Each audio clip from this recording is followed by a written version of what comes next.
We've all been there, haven't we? Scrolling through the endless digital evidence of someone else's acceleration. You see the rapid scaling, the effortless expansion, the kind of financial momentum that seems to defy gravity. And the question forms in the quietest part of your mind, the part laced with a faint tinge of resentment. Why them and not me? You dismiss it, of course. You tell yourself it must be the inherited network, the lucky break, the sheer unrepeatable talent. But beneath the polite dismissal lies a dangerous, limiting belief that true prosperity is reserved for a special caste, and you, despite your ambition, remain on the outside looking in.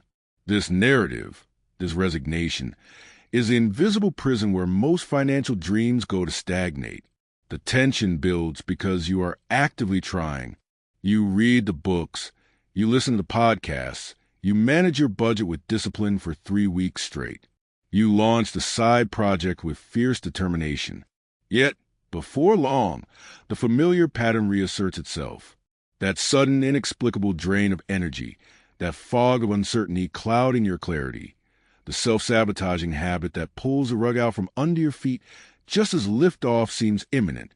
Maybe it's the impulse that cripples a month's savings, the paralyzing procrastination that kills a valuable opportunity, or the persistent internal dialogue that insists you aren't ready, aren't good enough, or that money, deep down, is just too complex to master.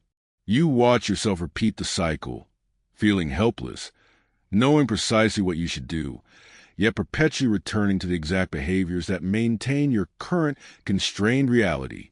The effort is undeniable, but the results are stuck, signaling a profound disconnect between your conscious intention and your unconscious operation. What's the true difference between those who merely desire success and those who command it isn't talent or luck at all? What if the key to prosperity isn't about chasing external opportunities, but about optimizing your internal frequency?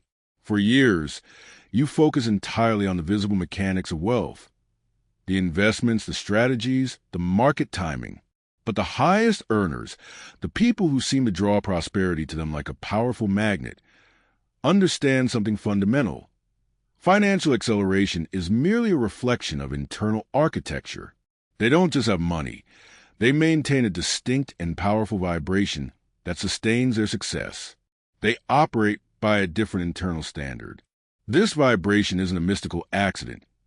It's the immediate and inevitable result of silent, invisible habits, the micro-behaviors practiced religiously when no one is watching. These disciplines are the daily emotional and cognitive upkeep required to maintain compatibility with the reality of effortless abundance. The reason you feel perpetually stuck is because you are attempting to construct a skyscraper of financial freedom on the shaky foundation of old, low-vibration habits. Prosperity isn't a reward for external hustle alone. It is the inevitable consequence of becoming the kind of person who is structurally designed for success. The shift doesn't begin with a new stock purchase. It begins with a radical identity overhaul. You must stop trying to mimic the visible outcomes of millionaires and start adopting the invisible infrastructure that makes those outcomes possible. The moment you commit to practicing these 9 foundational, quiet disciplines, the energy drain dissipates. Your focus clarifies, your discipline hardens, and the world begins responding not to the version of you who is desperately trying to catch up, but to the version of you who is already thriving. This journey is about changing your frequency, one powerful, invisible habit at a time, until financial freedom is no longer a distant goal, but simply the natural environment where you belong. Part 1. Internal conflict with money, continuation. We need to confront the root of this struggle. Shame. It's the shame of past mistakes, the guilt over missed opportunities, and the corrosive feeling that you are fundamentally flawed when it comes to managing resources. This emotional burden acts like a deep, unseen anchor, preventing your financial ship from ever leaving the harbor. You might intellectualize money, seeing it only as numbers and spreadsheets, but your body remembers every financial fear you absorbed from your parents, every time money caused friction, and every moment you felt inadequate because you didn't have enough. This internal data, this emotional ledger, is what actually dictates your behavior far more than any logical plan. When you encounter a major financial decision, your nervous system defaults to the programmed pattern of stress and scarcity, leading you to contract, retreat, or impulsively spend in an effort to soothe the underlying anxiety. You are not battling your current income. You are battling your financial shadow, the ghost of fear that tells you abundance is temporary, dangerous, or simply not meant for people like you. We must first acknowledge that your struggle is valid and profoundly emotional, not merely a deficiency in mathematical skill. The first step toward mastering money is mastering the emotional self that handles it. Part 2, awareness and belief system. Now that we have validated the feeling, let's trace the source. Your relationship with money was meticulously programmed before you were old enough to question it. Think back. What were the silent rules in your childhood home? Was money discussed in hushed tones of worry? Was wealth equated with corruption, difficulty, or sacrifice? Did your caregivers model scarcity, even if they had enough? These early imprints formed your unconscious operating system, the default software that runs your financial life today. We often adopt what I call money loyalty, unconsciously choosing to stay financially aligned with the struggles of our family, believing deep down that straying to true wealth would somehow betray them or separate you from your roots. Awareness is a prerequisite for transformation. You must become an anthropologist of your own mind, observing these deep-seated narratives without judgment. When you feel that familiar urge to procrastinate on a budget or dismiss a high-value opportunity, pause and ask, whose voice is this? Where did this belief originate? Recognizing the program limitation is the moment you step outside the cage and hold the key to your own liberation. Part 3, breaking financial myths. The world has sold you a set of exhausting financial myths, and it's time to dismantle them. Myth number 1. Wealth requires massive sacrifice and grinding effort. The truth is, sustainable wealth requires focus and energetic alignment, not burnout. Myth number 2. You have to be lucky or privileged to succeed quickly. The truth is, speed is a function of clarity and decisiveness, both of which are trainable habits. Myth number 3. The most insidious. Money changes people for the worse. The truth is, money amplifies who you already are. If you are generous, it makes you more generous. If you are ethical, it provides a larger platform for your ethics. We are not aiming for just enough security. We are reprogramming for expansive, ethical, inevitable abundance. Stop defining wealth by what it costs you and start defining it by the good it allows you to create. Replace the old, fear-based mantras with proactive, truth-based affirmations.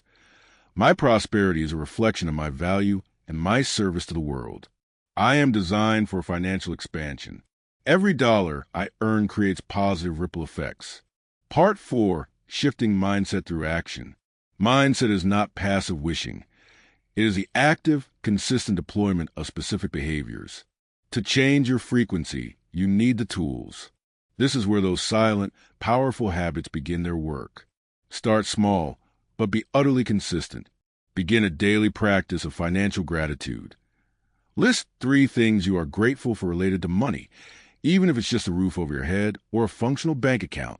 This pulls your mind out of scarcity and into appreciation. Next, practice conscious visualization for just 5 minutes a day. Don't visualize the material objects. Visualize the feeling of being financially secure, calm, and sovereign. Feel the confidence that comes with mastery. Finally, implement a visionary hour where you commit 60 minutes each week, not to managing tasks, but to focusing on high-level strategy and vision, aligning your actions with your highest purpose. These aren't financial management tasks. They're neurological realignment exercises. They are the invisible anchors that lock your new, high-vibration identity into place, shifting your internal state so profoundly that external reality has no choice but to respond. Part 5, empowerment and identity. The moment you commit to these internal shifts, you are not just managing your finances better. You are claiming a new financial identity.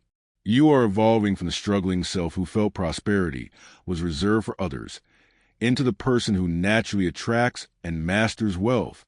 This new identity understands that wealth is a tool for impact, a resource to amplify your values, and a testament to your emotional maturity. True financial mastery is the ability to handle large amounts of money without losing your peace, your ethics, or your sense of self. It means knowing that market fluctuations do not define your worth. Stop seeing yourself as a victim of economic circumstance and start viewing yourself as the sovereign architect of your financial landscape. Claim this identity right now. I am financially capable. I am a powerful steward of resources. I create value effortlessly, and abundance flows to me naturally.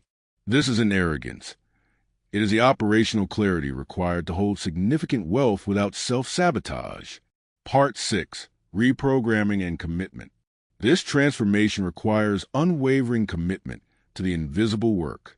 The greatest danger is returning to the old, comfortable patterns of low-vibration thinking. Today, we solidify the commitment. Close your eyes for a moment and truly feel the weight lifting off your shoulders. You are no longer defined by your past mistakes or your inherited fears. You have accessed the inner architecture of abundance.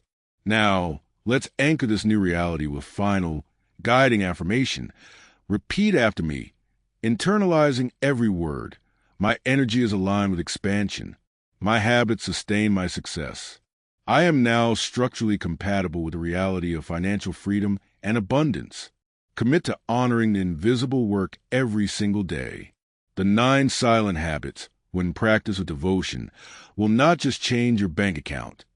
They will change your life, ensuring that rapid, sustained financial freedom is not luck or talent, but the inevitable consequence of becoming the person you were always meant to be. The time for waiting is over. Your financial evolution begins now. The air in the room felt different now for Alex. It wasn't just the absence of frantic financial calculations. It was a deep, settling silence that had taken root where anxiety once pulsed.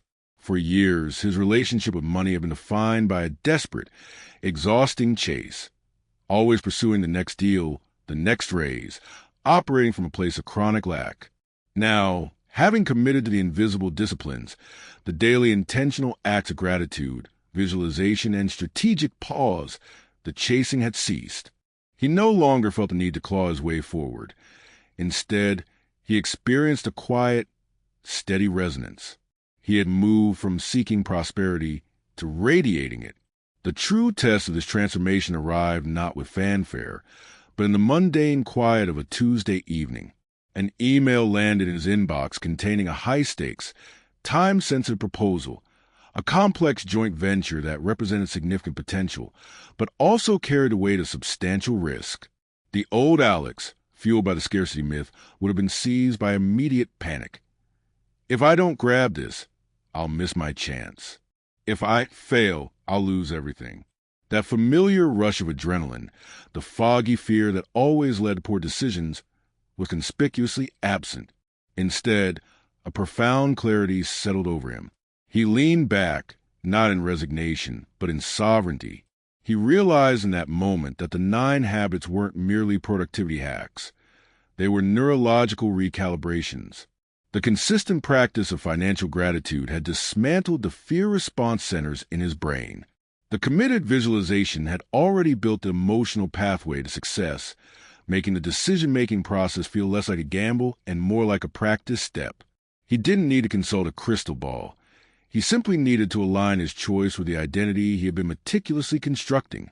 He analyzed the proposal not through the lens of desperation, but through the filter of purpose. Does this amplify my values? Does it serve the vision I've cultivated? His answer came not as a fearful reaction, but as a confident, measured response, rooted in self-knowledge and sustained peace. The profound realization dawned. The struggle was never about the market. It was about the signal he was transmitting. When he operated from scarcity, he magnetized chaos and difficulty. When he shifted his inner frequency to certainty and service, opportunities appeared as clear, well-lit pathways. He understood now why those who prospered seemed to move so quickly. They weren't faster at the external action. They were faster at the internal alignment. Their invisible architecture, their silent habits, allowed them to execute with unshakable conviction. turning potential into reality without the friction of self-doubt. Wealth was never the goal. It was the inevitable, natural shadow cast by emotional and spiritual self-mastery. Your evolution is ongoing. There will always be new challenges, market fluctuations, and tests of your resolve. But now you possess the infrastructure to handle them not as setbacks, but as opportunities for deeper practice. You have stepped off the exhausting treadmill of chasing outcomes and onto the steady path of cultivating resonance. This is the difference between hoping for abundance and commanding it. Your true financial security resides not in the balance of your bank account, but in the unwavering resilience and clarity of your internal world. Embrace the sustained effort of the unseen, for it is in those quiet, consistent acts that you permanently rewrite your destiny, becoming a living magnet for the financial reality you deserve, a reality built on self-trust, purpose, and profound, unshakable peace. This transformation is your ultimate legacy, the creation of a life where prosperity is simply the harmonious soundtrack to a deeply lived and fully realized existence.